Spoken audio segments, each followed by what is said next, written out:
दोस्तों स्वागत है आपका अपनी YouTube चैनल ट्यूटर पॉलिश पर और मैं हूं आपका दोस्त और host Priyavrat Singh.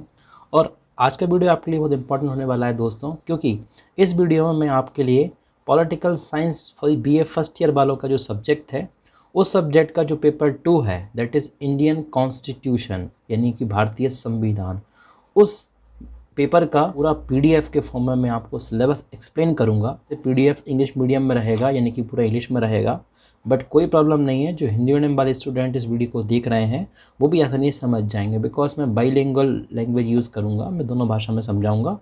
So need not worry about this. और अगर आपका इस वीडियो से रिलेटेड कोई डाउट है तो आप कमेंट बॉक्स में बताइएगा। हमें बहुत खुशी होती है जब आप कमेंट करके पूछते हैं या कोई बात रखते हैं, हमें क्लियरिटी भी मिलती है कि हमें कौन से टॉपिक पर वीडियो बनाना है।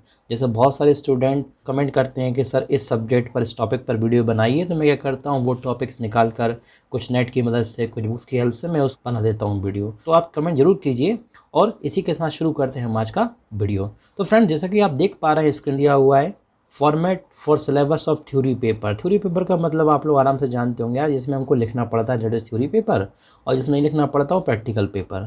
तो ये आप थोड़ा सा ध्यान रखिएगा। तो यहाँ पर आपके लिए दे रहे हैं सब्जेक्ट है पॉलिटिकल साइंस। कोर्स कोड जरूरी नहीं है आपके लिए, बहुत बड़ी चीज़ होती है, कोई मतलब नहीं दिमाग लगाने से इतना। कोर्स टाइटल आप जरूर याद रख सकते हैं, इंडियन कॉन्स्टिट्यूशन आपका कोर्स टाइटल है। कोर्स कैसा है ये है आपका कोर कोर्स, मतलब इसको आपको लेना ही पड़ेगा आप जब आप BA करेंगे फर्स्ट ईयर से। तो जो लोग सोच रहे हैं BA फर्स्ट ईयर में एडमिशन लेने का, जो ह्यूमैनिटीज़ बैकग्राउंड्स हैं, आर्ट्स बैकग्राउंड्स हैं, उन लोगों के लिए वीडियो बहुत शानदार हो सकता है यार। तो वीडियो को आखिरी तक बने रहिए। तो देखते हैं यहाँ पर आपने लिखा हुआ है कोर्स लर्निंग आउटकम्स। तो वैसे तो ये चीज़ समझने लायक नहीं है, बट फिर भी क्या है, आप लोग जुड़े हुए, थोड़ा सा मैं आपके लिए समझा देता हूँ, क्योंकि मुझे शांति मिलती नहीं अगर मैं आपको शॉर्ट में समझा दूँ। तो लिखा हुआ है यहाँ पर students will be able to understand the constitutional development in India. आप जब इस सब्जेक्ट को पढ़ेंगे तो आप क्या हो जाएंगे, student will be able to understand. आप अंडरस्टैंड हो ना हो, लेकिन वो बता रहे हैं आपके लिए कि जो स्टूडेंट हैं वो ये समझ जाएंगे कि भारत में कॉन्स्टिट्यूशनल डेवलपमेंट कैसे हुआ। बहुत अच्छी बात है यार। इसके बाद सेकंड वाला है आपके, they will be able to answer how constituent assembly was formed. Student ये भी समझ जाएंगे, मतलब आप लोगों की तारीफ कर रहे हैं बहुत ज़ोर शोर से, कि वो ये भी समझ जाएंगे स्टूडेंट कि कॉन्स्टिट्यूएंट असेंबली कैसे फॉर्म हुई। अच्छी बात है, समझ जाओ तो आप। तीसरा पॉइंट है friends, they will be able to describe the significance of the preamble. वो डिस्क्राइब करने में भी सक्षम हो जाएंगे कि प्रीएम्बल क्या है, फंडामेंटल राइट्स क्या है, directive principles of state policy क्या है, ये सब बताने के लिए। तो बहुत अच्छी बात है, तालियां आपके लिए। फोर्थ पॉइंट है, they will be able to answer questions pertaining to the function role of the president. और फाइनली आप इन चीज़ों को भी समझ जाओगे कि प्रेसिडेंट क्या होता है, प्राइम मिनिस्टर क्या होते हैं हमारे देश में, गवर्नर क्या होता है, चीफ मिनिस्टर क्या होता है, पार्लियामेंट क्या होता है, स्टेट लेजिस्लेचर क्या होता है, कोर्ट्स क्या होती हैं, और साथ में आप ये भी समझ जाएंगे कि पावर डिवीज़न कैसे किया जाता है। ये आपका 5th यूनिट है। तो अगर मैं बोलूँ आपके लिए, तो यहाँ पर आप देख सकते हैं जैसा कि first, second, third, fourth, fifth 5 point हैं, ऐसी 5 यूनिट आपके लिए दी हुई हैं। चलिए उसी के साथ फ्रेंड्स आगे बढ़ते हैं। टोटल मार्क्स की अगर मैं बात कर लूँ, बहुत सारे लोग ये ऐसा क्वेश्चन करते हैं कि कितने मार्क का पेपर आएगा। NEP 2020 देश में लागू हो चुकी है उसके बाद, यानी कि नेशनल एजुकेशन पॉलिसी लागू होने के बाद। तो आप पहली बात तो ईयरली पेपर देंगे, मतलब साल भर में आपका पेपर एक बार होगा। और दूसरी बात, आपका जो पेपर है वो 75 मार्क्स का रहेगा। 25 मार्क्स के रहेंगे आपका प्रैक्टिकल, जिसमें आपका वाइवा होगा, फाइल बनेगी, प्रोजेक्ट फाइल, इस तरह से आपका पूरा डिस्क्रिप्शन है। तो 75 मार्क्स का रहेगा ये, 25 भी है, 75 + 25 100 मार्क्स होगा। 100 मार्क्स में से आपको 33 मिनिमम पासिंग मार्क लाना है।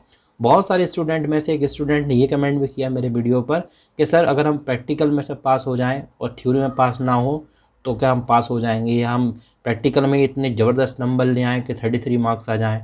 तो प्रैक्टिकल में पॉसिबल है नहीं है, थ्योरी में 33 मार्क्स ले आए तो हम पास हो जाएंगे क्या? नहीं हो पाओगे यार। सेपरेट पास होना है दोनों सब्जेक्ट में, इस बात का ध्यान रखो।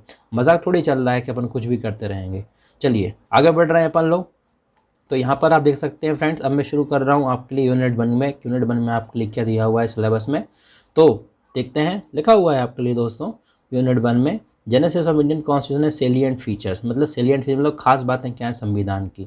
तो पहली चीज़ तो आप यही पढ़ोगे, चाहे आप BNB 20 से पढ़ रहे हो अपने घर पर, चाहे आप गूगल से पढ़ रहे हो, आप किसी भी सोर्स का इस्तेमाल कर रहे हो, चाहे आप मेरे चैनल को देखते हो।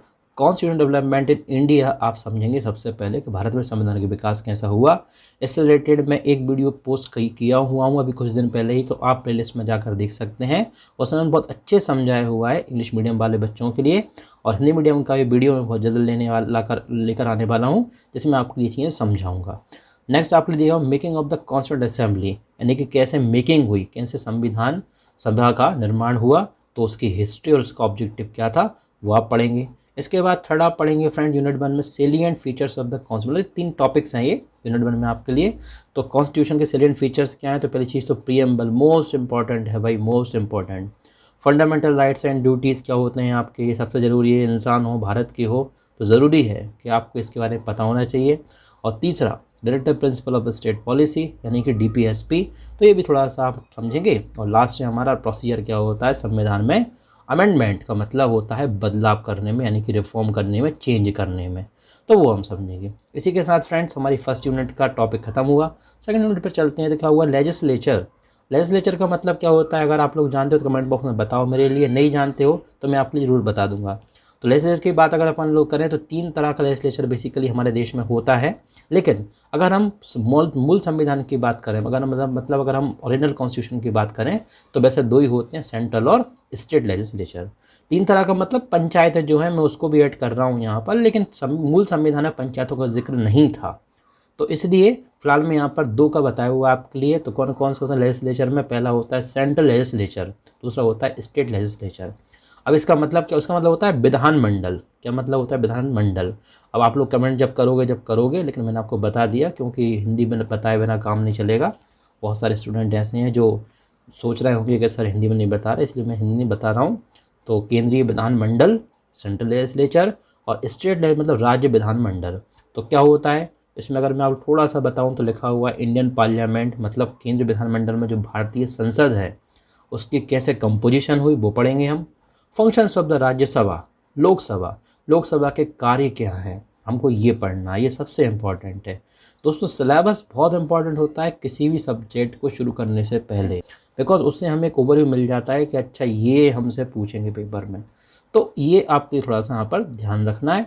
तो इंडियन पार्लियामेंट रहेगा आपका स्पीकर ऑफ द लोकसभा। आप जानते हो कि हमारे देश में, मैंने आपको जैसे अभी थोड़ी देर पहले बताया कि जो पार्लियामेंट है, जो संसद है, उसमें 2 हैं, लोकसभा और राज्यसभा। तो लोकसभा राज्यसभा दोनों में कौन होते हैं, स्पीकर होते हैं। स्पीकर मतलब वो वाला स्पीकर नहीं होता जो शादियों में आप डीजे बजाते हो। स्पीकर से इन द सेंस कि जो अध्यक्ष होते हैं, आपने देखा होगा कि अगर लोकसभा राज्यसभा टीवी का भी लगा के देखे हो, वैसे मुझे पता है 100% कोई नहीं देखा होगा, लेकिन फिर भी अगर देखे हो तो पता होगा कि वहाँ पर एक बंदा हेडफोन लगा के बैठा रहता है, गाने सुनता रहता है सबसे ऊपर टॉप पर, लोकसभा टीवी पर, ऐसी राज्यसभा में। तो वो गाने नहीं सुनता है, ऐसा तुम लोगों को लगता है, मुझे नहीं लगता, वो गाने नहीं सुनता है। वो प्रोसीडिंग होती है, जो पूरी कार्यवाही होती है उसको वो लोग सुनते हैं, क्योंकि शोर बहुत होता है वहाँ पर हाउस में। तो ये थोड़ा सा आप ध्यान रखना। तो यहाँ पर स्पीकर और लोकसभा, लोकसभा के स्पीकर के बारे में पढ़ेंगे कि उनका क्या रोल है, बहुत इंपॉर्टेंट रोल है भाई उनका। पावर के बारे में पढ़ेंगे, उनके फंक्शंस के बारे में पढ़ेंगे, और साथ में स्पीकर की इंडिपेंडेंसी और इम्पार्शियलिटी के बारे में भी पढ़ेंगे। Legislative procedure of the parliament, parliament में किस तरह से विधान यानी कि कानून बनता है, उसकी प्रोसेस क्या है, वो भी हम लोग डिस्कस करेंगे हमारे इस यूनिट 2 में। सेकंड हमारा है यूनिट 2 का टॉपिक फ्रेंड्स, स्टेट लेजिस्लेचर, यानी कि राज्य विधानमंडल, जो मैं आपको बताया था। इसमें विधानसभा होती है मध्य प्रदेश की, अगर आप लोग तो आपको पता होगा कि मध्य प्रदेश में विधानसभा है। तो विधानसभा की कंपोजिशन मतलब विधानसभा कैसे बनती है और विधानसभा के कार्य क्या होते हैं, ये समझना ज़रूरी है। और 2.2 दैट इज़ विधान परिषद, यानी कि विधान परिषद बोलते हैं इसको, कई लोग इसको कई राज्यों में विधान मंडली बोलते हैं। सो डोंट वरी, आप बस समझने की कोशिश करो। तो उसका कंपोजिशन और उसके फंक्शंस, तो विधान परिषद हर राज्य में नहीं होती। विधान परिषद होती है उन राज्यों में जहाँ पर बड़े बड़े राज्य होते हैं। बड़े राज्य मतलब जैसे महाराष्ट्र है, विधान परिषद है महाराष्ट्र में, इस तरह से। तो ऐसे आप पता कर सकते हैं कि विधान परिषद कहाँ है। थोड़ा सा दिमाग लगाओ, गूगल पे भी सर्च करना सीखो।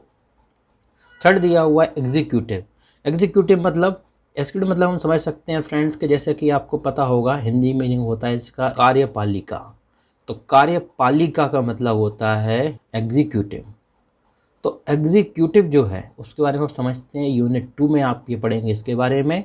तो यूनियन एग्जीक्यूटिव 2 तरह की यहाँ भी होती हैं, जैसे आपने यूनिट 2 में पढ़ा था ना, सेंट्रल और स्टेट। सिमिलरली इसी की तरह यूनियन एग्जीक्यूटिव होता है, और एक होता है स्टेट। यूनियन मतलब होता है संघ की कार्यपालिका, और यहाँ पर होता है राज्य की कार्यपालिका। संघ की कार्यपालिका में कौन आते हैं, तो इसमें प्रेसिडेंट आते हैं साहब, प्राइम मिनिस्टर आते हैं, और प्राइम मिनिस्टर को मदद करने के लिए जो मंत्री परिषद बनाई जाती है, इसको आप इंग्लिश में बोलते हो काउंसिल ऑफ मिनिस्टर्स। वो लोग आते हैं। तो इन लोगों के बारे में क्या पढ़ना है हमको, जैसे प्रेसिडेंट की पावर क्या है, तो भाई बहुत ज़्यादा पावर है, तुम प्रेसिडेंट बन गए तो कसम से मज़ा आ जाएगा। फंक्शंस की बात करें कि क्या क्या कार्य करते हैं प्रेसिडेंट, तो प्रेसिडेंट का कार्य बहुत लिमिटेड है मगर फिर भी बहुत कुछ करते हैं वो। प्राइम मिनिस्टर का रोल क्या है, तो प्राइम मिनिस्टर का ही तो रोल है, बाकी सब तो कुछ है ही नहीं है पूरा हिंदुस्तान में। फंक्शंस की बात करें उनका कार्य क्या है तो वो हमको समझना है। काउंसिल ऑफ मिनिस्टर्स की कंपोजिशन क्या है, रोल क्या है, फंक्शंस क्या है, ये सारी चीज़ें आपके लिए समझना है।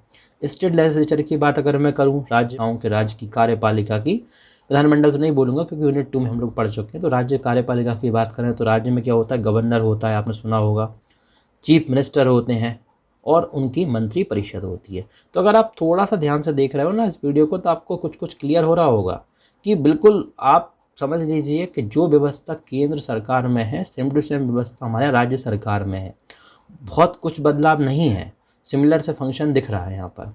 यूनिट 4 की बात करें तो जुडिशरी अदर कॉन्स्टिट्यूशनल बॉडीज़, यानी कि हम बात करेंगे जुडिशरी की। तो जुडिशरी मतलब क्या दिया हुआ है वो आप समझते हैं कि जो कोर्ट्स होते हैं, कचहरियाँ होती हैं, उसकी बात करेंगे हम लोग कि ये क्या करती हैं, और कॉन्स्टिट्यूशनल बॉडीज़ की। ये यहाँ पर देख रहे हो, ये कुछ नहीं है, ये मेरे हाथ का अंगूठा है, तो कंफ्यूज मत होना कि ये क्या आ गया अचानक से। तो सुप्रीम कोर्ट के बारे में बता रहे हैं आपके लिए, कंपोजिशन एंड ज्यूरिसडिक्शन। तो सुप्रीम कोर्ट सबसे बड़ा कोर्ट हिंदुस्तान का, पावरफुल कोर्ट है, तो उसका कंपोजिशन मतलब कैसे सुप्रीम कोर्ट बनता है, संविधान के कौन से आर्टिकल में, कौन से अनुच्छेद में इसके बारे में जिक्र है। ज्यूरिसडिक्शन मतलब कहाँ कहाँ तक सुप्रीम कोर्ट का पावर फैला हुआ है पूरे भारत में। हाई कोर्ट की बात अगर अपन लोग करें तो composition and jurisdiction, high court होते हैं आपको पता होगा स्टेट में, राज्य में, उसके बारे में समझेंगे। और कॉन्स्टिट्यूशनल बॉडीज़ की बात करें तो बहुत सारी कॉन्स्टिट्यूशनल बॉडीज़ हमारे देश में हैं। क्या मतलब होता है कॉन्स्टिट्यूशनल बॉडीज़ का, ऐसी बॉडीज़, ऐसी संस्थाएं, बॉडी से मतलब यहाँ पर कोई डेड बॉडी वगैरह नहीं बात कर रहा हूँ, ह्यूमन बॉडी की बात नहीं कर रहा हूँ। बॉडी का मतलब सिंपल होता है यहाँ पर इंस्टीट्यूशंस, यानी कि संस्थाएं। तो बहुत सारी ऐसी संवैधानिक संस्थाएं हमारे देश में जो संविधान में वर्णित हैं, यानी कि इलेक्शन कमीशन संविधान जब बना था उसी टाइम पे मेंशन कर दिया था आर्टिकल 324 में, ये आप थोड़ा सा ध्यान रखिएगा। ऐसे एक यूपीएससी होता है, यूनियन पब्लिक सर्विस कमीशन, ये वही संस्था है जिसके द्वारा आप कलेक्टर बनते हो, जिसके द्वारा आप बड़े बड़े अधिकारी बनते हो, आईएएस बनते हो, आईपीएस बनते हो। तो ये संस्था के बारे में हम लोग पढ़ेंगे, ये भी संविधान में वर्णित है, संविधान में इसके बारे में लिखा हुआ है। तो ये आपके सिलेबस का पार्ट है, मतलब आपको कलेक्टर बनो ना बनो, लेकिन आपको ये बता दिया है कि भाई बनते किस संस्था के द्वारा हैं उसके बारे में पढ़ना है। नेशनल कमीशन फॉर एससी, यानी कि जो एससी वाले स्टूडेंट अगर इस वीडियो को देख रहे हैं तो उनको अवेयरनेस लाना चाहिए कि हमारे लिए भी संविधान में एक संस्था बनाई गई थी डॉक्टर भीमराव अम्बेडकर के द्वारा, जिस संस्था का नाम है नेशनल कमीशन फॉर एससी। तो ये भी एक कॉन्स्टिट्यूशनल बॉडी है जिसमें एससी से जुड़े हुए अधिकारों के बारे में और साथ में कैसे एससी कमीशन बनाया गया ये सारे जिक्र दिए हुए हैं, तो वो आपका सिलेबस का पार्ट है। So don't miss the topic. और उसके बाद में नेशनल कमीशन फॉर एसटी, तो एसटी वालों के लिए भी संविधान में वर्णित हैं सारी चीज़ें, वो बताए हुए हैं। ऐसा नहीं है कि ओबीसी वाले टेंशन लें कि उनके लिए कुछ नहीं है, ओबीसी वालों के लिए भी आगे जाके सरकार ने नेशनल कमीशन फॉर ओबीसी बनाया हुआ है, नेशनल कमीशन फॉर माइनॉरिटीज़ बनाया हुआ है, नेशनल कमीशन फॉर विमेन तक इनफैक्ट है। तो दोस्तों ऐसा नहीं है, तो सारी चीज़ें हैं, बट बात कितनी सी होती है कि सिलेबस में जो आपके लिए बनाया गया है हमारे मध्य प्रदेश हायर एजुकेशन के द्वारा, वो चीज़ें आपके लिए पढ़ना है। एक्स्ट्रा में आपका मन है तो आप बिल्कुल पढ़िए, आप चाहते हो कि और कोई टॉपिक आपको सिलेबस के अलग हट के पढ़ना है, समझना है, तो कोई इशू नहीं है, मैं वीडियो आपके लिए बना दूंगा, बस आप कमेंट बॉक्स में बताते जाइएगा। और दोस्तों इस यूनिट में आपके लिए कॉन्स्टिट्यूशनल बॉडीज़ को समझने के बाद अब हम समझते हैं लास्ट थिंग, हमारी स्टेट पब्लिक सर्विस कमीशन, यानी कि जो राज्य लोक सेवा आयोग होता है उसके बारे में भी आपको जानना पड़ेगा। तो उसके लिए भी आपके लिए सिलेबस का पार्ट बनाया हुआ है। फ्रेंड्स लास्ट यूनिट क्या दी आपको, डिवीज़न ऑफ पावर। तो मैंने जो आपको शुरू में बताया हुआ था कि डिवीज़न ऑफ पावर भी आपकी यूनिट है, यानी कि शक्तियों का पृथक्करण या शक्तियों का बंटवारा, हिंदी मीडियम वालों के लिए बता रहा हूँ साथ में। तो लिखा हुआ सेंट्रल स्टेट रिलेशंस, यानी कि केंद्र राज्य संबंध। तो इसमें 3 तरह के टॉपिक्स हम लोग समझेंगे फ्रेंड्स। लेजिस्लेटिव रिलेशंस क्या होते हैं, एडमिनिस्ट्रेटिव रिलेशंस क्या होते हैं और फाइनेंशियल रिलेशंस क्या होते हैं। मुख्यतः यानी कि आमतौर पर हमारा जो पूरा देश है वो इन तीनों मुद्दों को लेकर राज्य और केंद्र के बीच में संबंध को बताए जाते हैं हमारे संविधान में भी। और लास्ट हमारा जो टॉपिक रहेगा यूनिट 5 का, वो रहेगा लोकल सेल्फ गवर्नमेंट, यानी कि 73rd और 74th अमेंडमेंट। तो जो मैंने इसी वीडियो में पंचायत के बारे में आपके लिए बताया हुआ था फ्रेंड्स, उसी से रिलेटेड ये टॉपिक आपके लिए बताया हुआ है। और इसमें बेसिकली आपके लिए ये समझना है कि किस तरह से हमारे देश में जो पंचायतें हज़ारों साल पहले से चली हुई आ रही हैं, लेकिन उनको कानूनी दर्जा नहीं मिला हुआ था। तो किस तरह से 73rd और 74th अमेंडमेंट के द्वारा हमारे देश की जो पंचायतें हैं उनको कानूनी दर्जा प्राप्त हुआ, और साथ में जो आप देखते हैं ना शहरों में नगर पालिका होती, नगर निगम होते हैं, उनको 74वें संविधान संशोधन के द्वारा कानूनी दर्जा प्राप्त हुआ। तो बहुत सारी चीज़ें हम डिस्कस करेंगे इस यूनिट 5 में। तो दोस्तों इस तरह से आपके लिए मैंने यहाँ पर आज की वीडियो में सारे यूनिट्स के बारे में बताया। आपका पेपर 2 जो पॉलिटिकल साइंस में इंडियन कॉन्स्टिट्यूशन है उसके बारे में। तो आई होप आपको वीडियो समझ में आया होगा। इसी के साथ मिलता हूँ मैं आपसे नेक्स्ट वीडियो में, तब तक के लिए जय हिंद, जय भारत।